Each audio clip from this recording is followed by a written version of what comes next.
Reinaldo, depois de ser condenado pelo STF por coação no curso do processo, o Eduardo Bolsonaro publicou um vídeo nas redes sociais pedindo ao presidente Donald Trump que volte a aplicar as sanções contra o ministro Alexandre de Moraes. A gravação, ela tem mais de 5 minutos. E ele afirma o seguinte, vou trazer uma parte, claro. Estou muito orgulhoso do que eu estou fazendo, representando o povo do meu país, e não deixem que um ditador como Alexandre de Moraes tome conta do país. Presidente Trump, por favor, retome a Lei Magnitsky. Esses caras são violadores de direitos humanos e, depois de mim, se um dia, na próxima eleição, voltar uma administração de extrema esquerda aqui nos Estados Unidos, eles estarão juntos perseguindo não apenas o senhor, mas todas as pessoas ao seu redor na administração. Como a gente mostrou ontem, o STF impôs uma pena de 4 anos e 2 meses de prisão a Eduardo, em regime inicial semiaberto, assim como uma multa de 100 salários mínimos. Além disso, com a condenação, ele ficou inelegível, ou seja, ficha suja. Olha, veja que coisa fabulosa, né? Essa fala de Eduardo explica porque Eduardo foi condenado. É simples. Né? Então, agora, já condenado, ele segue fazendo o que ele vinha fazendo. Né? O Eduardo dá razão ao Supremo. Ele explica, olha, gente, se vocês ainda não estavam convencidos, né, de que sim, eu estava aqui praticando coação no curso do processo quando ameacei os juízes, pedi punição, porque meu pai estava sendo julgado, e disse claramente a eles, se vocês não querem ser punidos, então absolva o papai, porque isso foi dito, né? Vocês têm a chance, disse ele em um dos vídeos, de evitar que isso aconteça. Né? Aí agora, já condenado, ele dizia, eu continuo na minha militância, de sempre. Né? E ainda se metendo, que é sensacional, né? Chega a ser encantadora a falta de limites do Eduardo. Porque o que ele está fazendo? Veja que ele está se metendo na realidade política dos Estados Unidos também. Se os Estados voltarem a ter uma administração de extrema esquerda, eles se juntam. Quando foi que os Estados Unidos tiveram um governo de extrema esquerda? Extrema esquerda? A administração de extrema esquerda era a administração do Biden? É isso mesmo? Mas isso é de um absurdo sem tamanho. Né?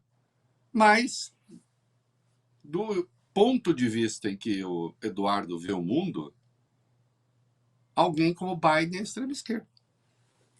Veja você. Não é esquerda, é extrema esquerda. Nem é assim de centro-esquerda, o liberal dos Estados Unidos. Não, extrema esquerda.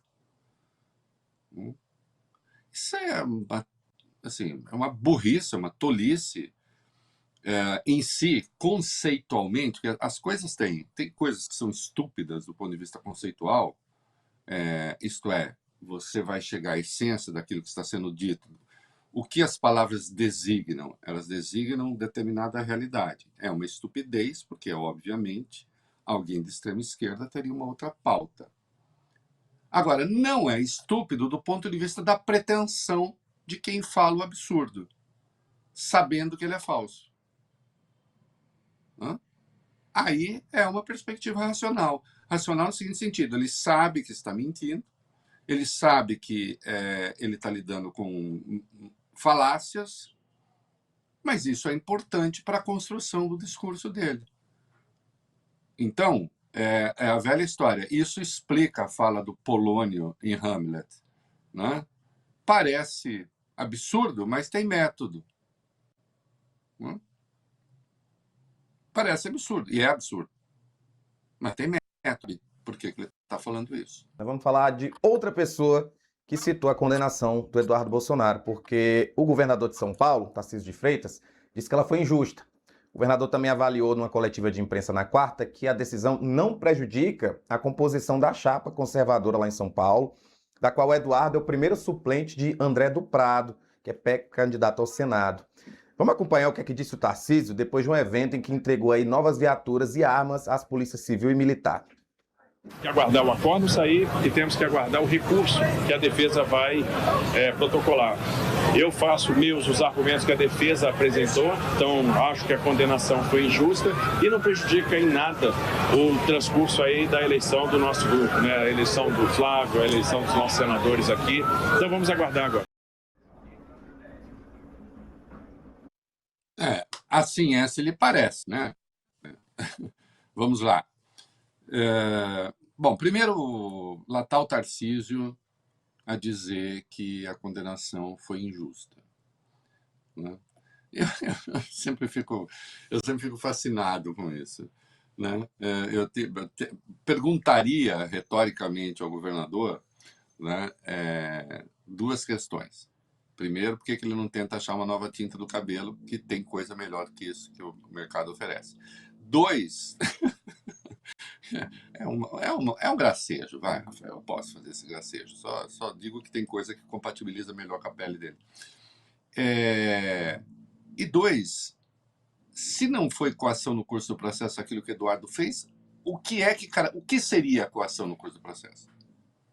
Quando é que você tem uma coação no curso do processo? Quando é que alguém busca fazer com que o juiz mude o seu pensamento, altere o seu pensamento em razão de uma ameaça? Ou não foi isso que fez Eduardo? Que aí eu gostaria que, assim, o governador, seria interessante ele entrar na conceituação da coisa, né? Explique-nos, governador, aquilo que o Eduardo fazia, dizendo ou vocês votam assim ou vocês vão ser punidos, que nome isso tem? É liberdade de expressão? Né? Agora, quanto à questão eleitoral propriamente, ele sabe que eles vão pode manter o nome do Eduardo como suplente para ver se alavanca o André do Prado, que está mal nas pesquisas, que foi o candidato escolhido ali pelo entorno do governador, com o apoio, na verdade, do Valdemar, né? Apoio do PL. Tá ruim, tá mal nas pesquisas, né? Aparece bem atrás. O nome do Eduardo vem para alavancar o André do Prado. Acontece que, segundo a lei, né,